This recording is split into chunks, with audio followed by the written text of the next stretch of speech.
Iran ने Israel का satellite station तबाह कर दिया है। मैंने आपसे कहा था कि इजराइल का बड़ा नुकसान हो रहा है। इजराइल छुपा रहा है, अपने पत्रकारों तक को गिरफ्तार कर रहा है जो अगर कोई वीडियो दिखा रहा है तो।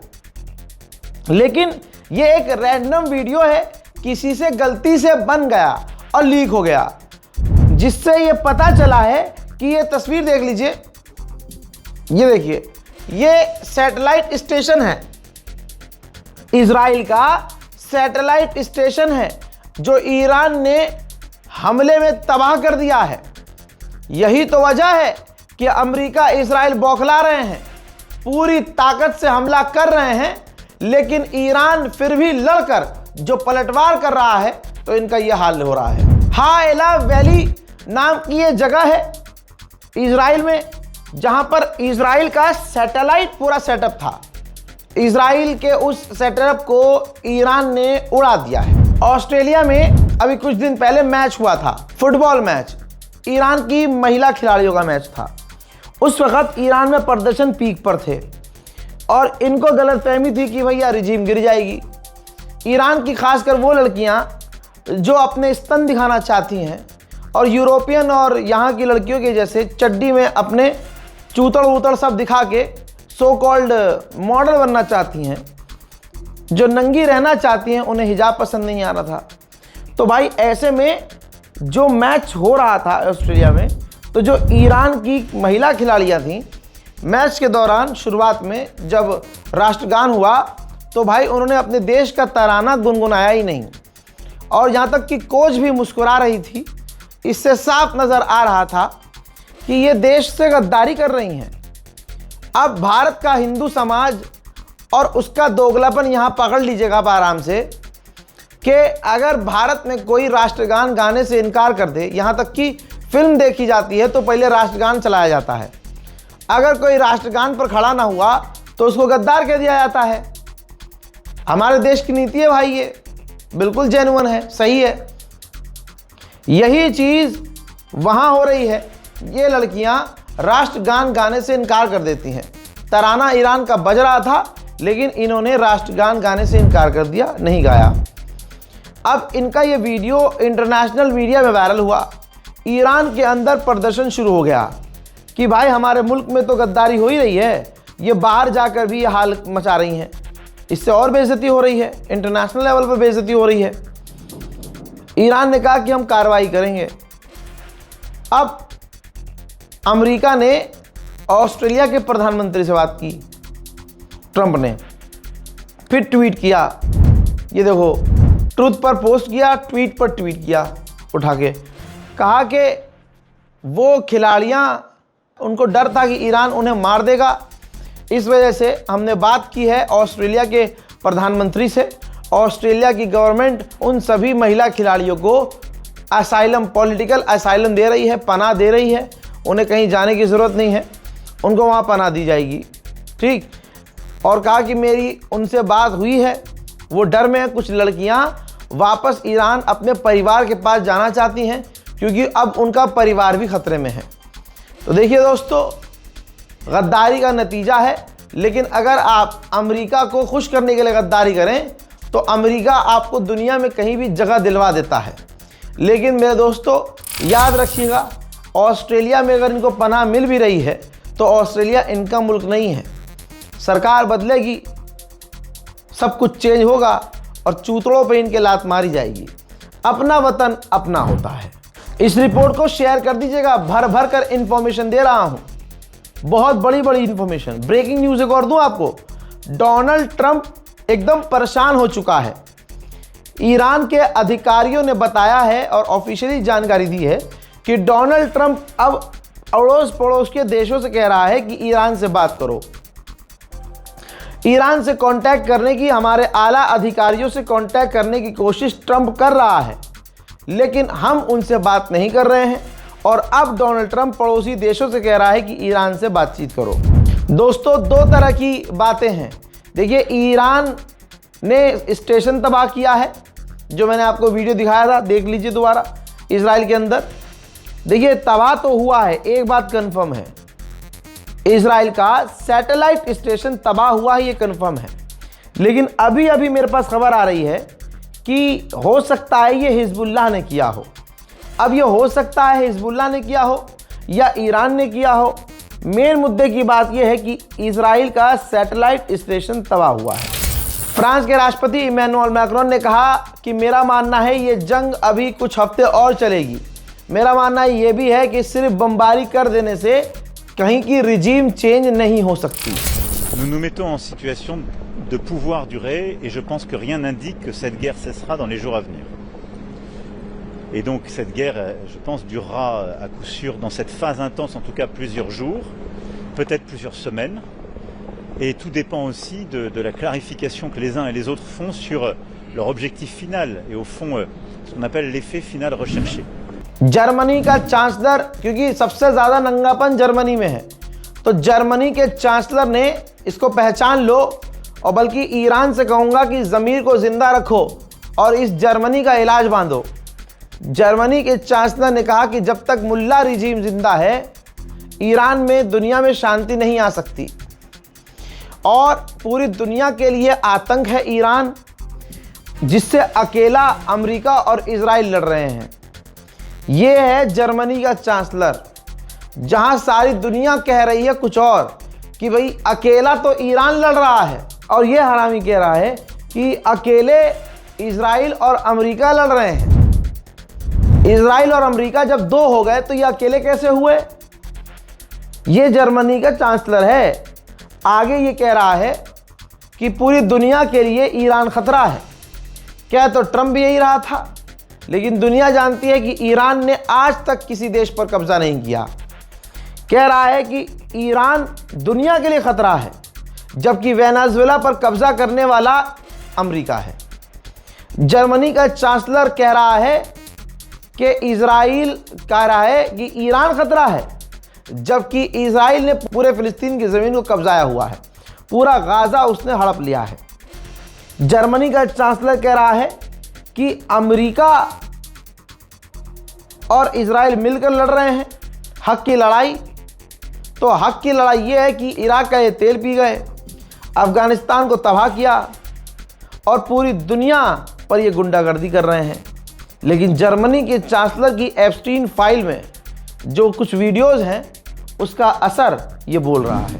मामला इतना गड़बड़ा गया है कि अब क्योंकि सऊदी में या किसी और अरब देश में इतनी हिम्मत नहीं है कि अब जब ईरान इतना पीट चुका है तो हिम्मत ये दिखाएं, और बल्कि जब अमेरिका और इजराइल पिट रहे हो तो अरब हिम्मत कर सकते हैं ईरान पर हमला करने की।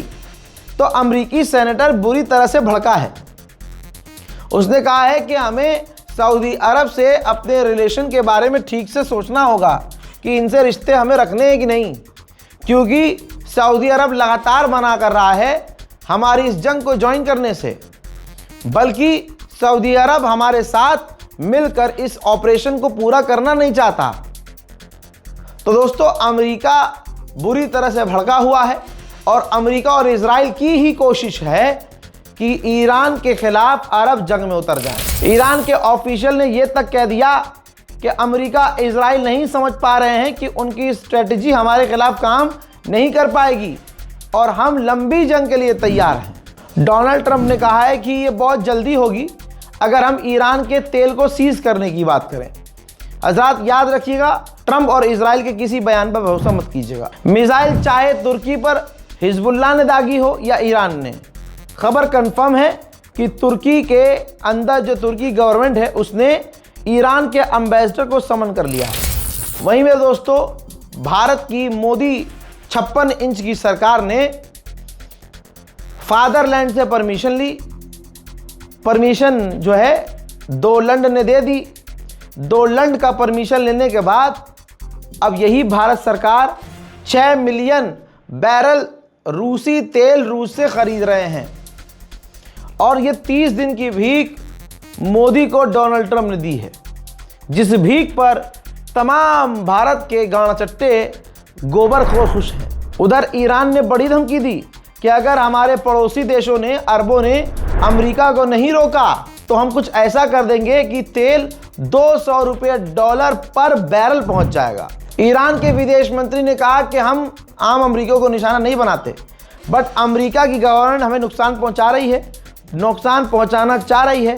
अमेरिका के टैक्स पेयर का पैसा इस जंग में फूंक रही है और देश बर्बाद कर रही है।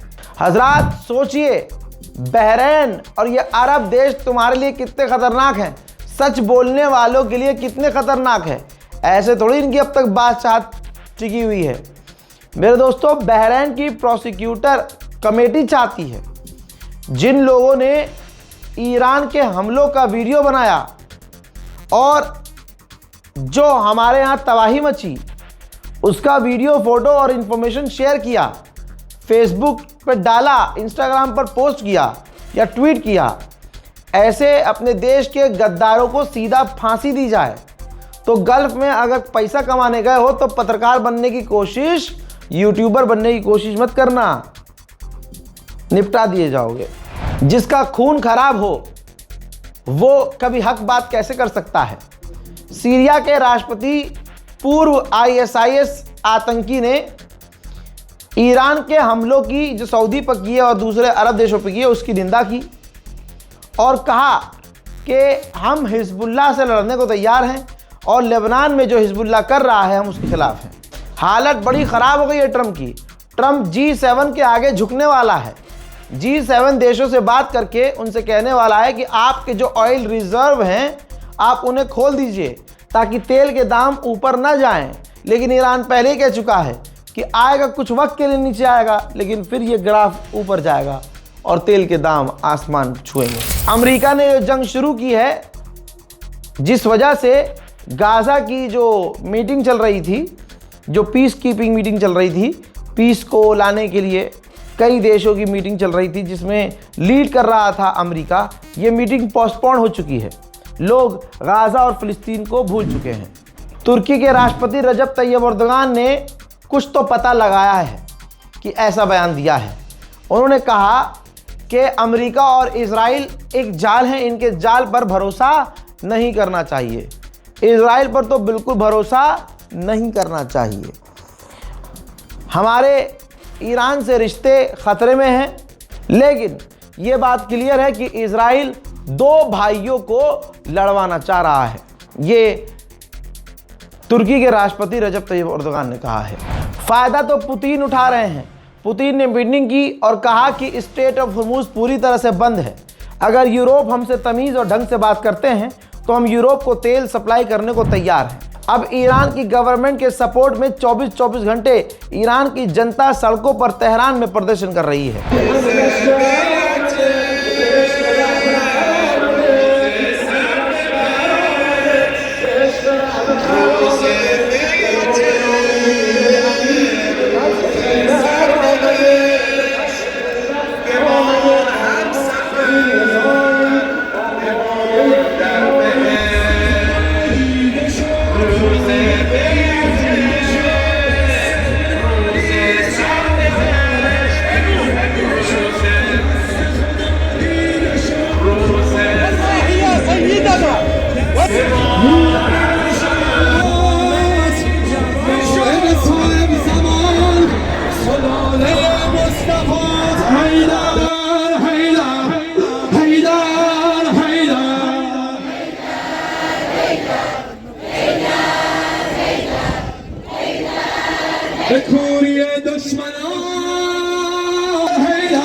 अमेरिकी ऑफिशियल ने ऐसी बात बताई है कि जिससे अमेरिका की जो हवा निकली है वो आपको महसूस होगा। अमेरिकी ऑफिशियल ने कहा है कि ईरान ने एक्टिव कर दिया है विदेशों में अपने स्लीपर सेल्स, जिसकी वजह से अब अमेरिकी लोगों को, इजरायली लोगों को खतरा बढ़ गया है। रजब तैयब एर्दोगान ने कहा कि 10 दिन इस जंग को हो चुके हैं, 1,500 से ज़्यादा ईरान में मौतें हो चुकी हैं, 10,000 लोग घायल हैं और 300 बच्चे मारे जा चुके हैं। इजराइल की असलियत है और ज़बरदस्ती ईरान पर हमला किया गया है। हज़रात मोहतरम, फ़िलहाल के अपडेट में इतना ही। इस रिपोर्ट को शेयर कीजिए, इंतज़ार कीजिए मेरे अगले अपडेट का। तब तक के लिए जय हिंद।